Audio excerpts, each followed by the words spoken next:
kemungkinan skoliosis tergantung dari dua hal. Yang pertama, besarnya sudut. Yang kedua, tingkat kematangan tulang. Nah, jadi kalau di ronsen kita misalkan nggak tahu ini anak umur berapa, tapi waktu di ronsen, kita ronsen dari atas ke bawah ya punggung. Nah itu di tulang pinggulnya itu akan kelihatan lempeng pertumbuhan. Nah, kalau masih belum muncul sama sekali namanya garis riser, berarti itu anaknya masih di bawah pertumbuhan cepat. Karena itu munculnya sekitar umur 13 tahun untuk tanda itu. Nah, jadi kalau sudutnya, ini saya ambil contoh, ada yang sudutnya 25 derajat pada umur 14 tahun, penanganannya akan berbeda dengan yang 30 derajat pada umur 18 tahun. Karena yang 18 tahun ini sudah selesai tumbuh. Kalau anak perempuan selesai tumbuh umur 16 tahun, kalau laki-laki sekitar 18 tahun. Jadi kita penanganannya berdasarkan itu. Enggak, jadi gini, kalau sudah selesai pertumbuhan, kita tinggal lihat aja di ronsen, seret, sudutnya di bawah 50 derajat. Nah, artinya itu tidak operasi. Gitu. Tapi kalau sudutnya 30, tapi baru umur 13-14 itu masih berpotensi untuk operasi. Jadi kriteria operasi itu kalau sudutnya 50 derajat ke atas. Teraba gitu ya. Ya, sebetulnya itu bukan skoliosis kalau yang menonjol-menonjol itu sepanjang dari tulang belakang. Karena kalau skoliosis itu justru kita tidak melihat tonjolan tulang. Tapi waktu membungkuk itu ada bagian yang tidak rata, ada punuknya. Nah, gitu bisa dibayangkan ada punuknya. Ya karena radio ya. Jadi kita hanya bisa membayangkan. Tapi kalau tulang-tulangnya menonjol meskipun nggak kurus ya mungkin waktu itu bagian yang ada tulang belakang lemaknya tidak terlalu tebal. Jadi waktu dipakai rukuk kan meregang ya. Jadi kelihatan seolah-olah menonjol.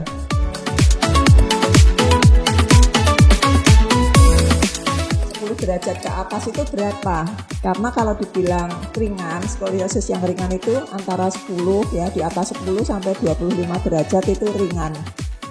Ya, kalau ringan itu kalau masih usia pertumbuhan hanya observasi. Observasi artinya secara berkala dia di ronsen tadi setiap 4 sampai 6 bulan kita lihat apakah ada pertambahan sudut.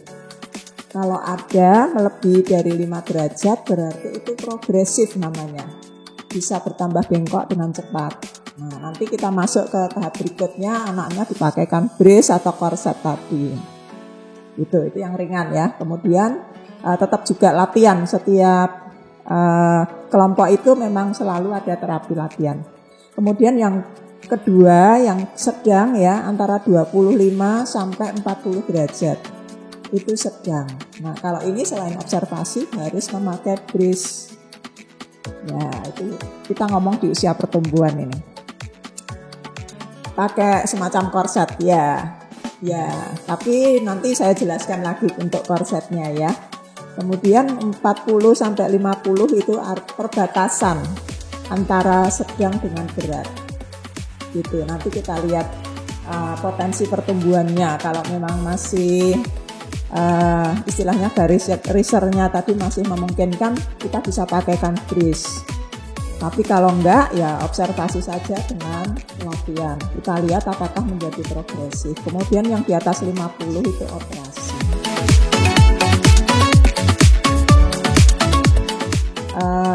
Operasi pada skoliosis itu punya tujuan tertentu ya, tidak untuk meluruskan tapi membuat supaya balance.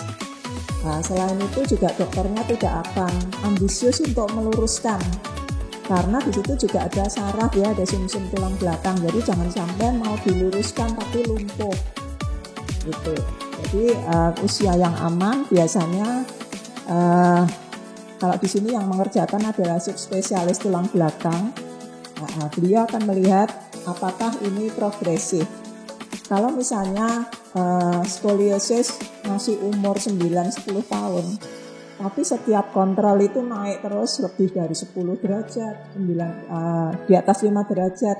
Nah itu memang sudah direncanakan untuk operasi kalau seperti itu, karena jangan sampai nanti menjadi berat. Karena kalau dari kecil kan nanti bisa 100 derajat lebih.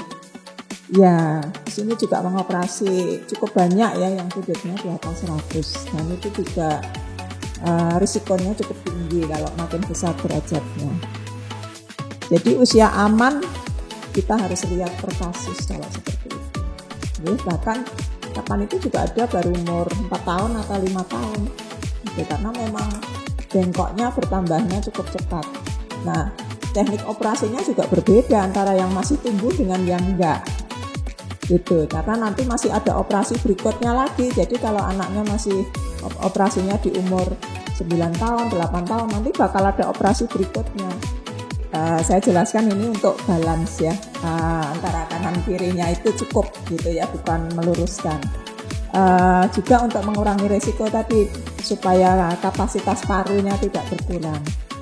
Nah, kenapa anak itu mesti diulang lagi, bukan diulang ya, ada operasi lanjutan lagi setelah operasi pertama kalau dia masih kecil, karena kan dipasang semacam tiang gitu ya, bukan pen ya tapi tiang, kan ada tiang dan pen-pennya untuk meluruskan itu. Nah, setelah anak makin besar tentu saja ukuran pennya itu, tiangnya itu sudah nggak sesuai, jadi mesti dipanjangkan juga